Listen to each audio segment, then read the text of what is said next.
महाराष्ट्र विधानसभा में कितनी सीटें जीतेगी एनडीए? रामदास अठावले के इस बयान ने बढ़ा दी एमवी की टेंशन। केंद्रीय सामाजिक न्याय राज्य मंत्री रामदास अठावले ने कहा, बिहार के सीएम नीतीश कुमार और चंद्रबाबू नायडू एनडीए के साथ ही रहेंगे और मोदी सरकार अपना 5 साल का कार्यकाल 100% पूरा करेगी। वे रविवार को पूर्व मंत्री प्रकाश सोनकर की पुण्यतिथि के अवसर पर आयोजित कार्यक्रम में शामिल होने इंदौर आए थे। केंद्रीय राज्य मंत्री अठावले ने रविवार को इंदौर में पत्रकारों से चर्चा में कहा कि बीजेपी के नेतृत्व वाली एनडीए सरकार बिना किसी परेशानी के अपना 5 साल का कार्यकाल पूरा करेगी। उन्होंने कहा कि विपक्षी दलों का दावा फर्जी है कि चंद्रबाबू नायडू और नीतीश कुमार एनडीए छोड़कर सरकार गिरा देंगे। अठावले ने कहा कि मुझे डर है कि वे मूर्खों के स्वर्ग में रह रही हैं। नायडू और नीतीश कुमार एनडीए से जुड़े रहेंगे और मोदी सरकार अपना 5 साल का कार्यकाल पूरा करेगी। इंदौर में रामदास अठावले ने क्या कुछ कहा। केंद्रीय मंत्री अठावले ने रेजिडेंसी कोठी में संवाददाताओं से चर्चा में कहा कि उनकी पार्टी छोटी है, लेकिन फिर भी उन्हें मंत्री बनाया गया क्योंकि एनडीए अपने सहयोगियों के साथ बराबर का न्याय करता है।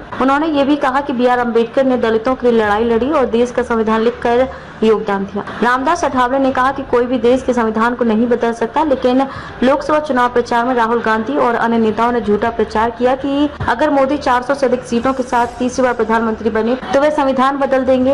इंडिया गठबंधन पर साधा निशाना। उन्होंने कहा कि झूठे प्रचार के बावजूद एनडीए ने चुनाव जीता और सरकार बनाई। अठावले ने कहा कि महाराष्ट्र में एनडीए विधानसभा चुनाव में 170 से अधिक सीटें जीतेगा और सरकार बनाएगा।